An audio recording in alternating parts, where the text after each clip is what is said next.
What happens during a SAP evaluation? Hey, welcome back to the channel. I'm Graham Sargent, a DOT qualified substance abuse professional with American River Wellness. This is going to be the place where I break down the DOT return to duty process piece by piece. So if you're a driver or other safety sensitive employee, an employer, or a DER, you get clear, straight answers on what's happening and why. So let's get into it. If you've been told you need a SAP evaluation, it's normal to feel nervous, embarrassed, or unsure what to expect. A lot of people walk in thinking they're about to get judged, lectured, or treated like they're automatically an addict. That's not what this is. Last video, I walked through the whole roadmap from the violation to follow-up testing. Today, I want to zoom in on just the first stop, the evaluation itself, and what actually happens when you sit down with me. First, the format. A SAP evaluation is a face-to-face assessment that can happen in person or through a secure video platform, but it can't be done by phone alone. We need to be able to see each other, ask questions, observe, and complete a real evaluation, not just check boxes over a call. The point of it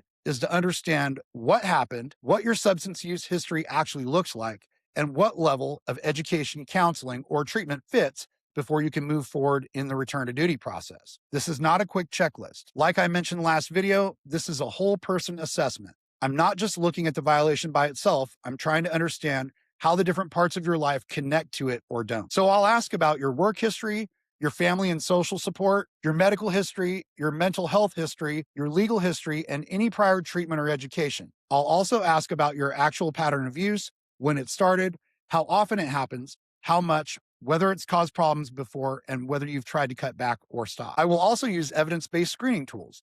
These are structured tools that help assess substance use risk, mental health concerns, and other relevant areas. They don't replace the interview. They support my findings and professional judgment and make the evaluation more thorough and objective. This evaluation is the foundation for everything that comes next. Once I complete it, I decide what's appropriate. For some people, that's a drug and alcohol education course. For others, it's counseling, outpatient treatment, intensive outpatient treatment, inpatient, support meetings, or some combination. The recommendation is based on the full picture, not just the fact that a test came back positive or refused. If you want to prepare, it helps to bring basic documentation, valid identification, your violation information, the date and type of test, any paperwork from your employer or testing program, your clearinghouse information if you're a driver, and proof of any treatment or education, and a list of current medications if relevant. You don't need to have everything perfect walking in. The most important thing is to be honest, be available, and be willing to participate. This evaluation isn't designed to shame you.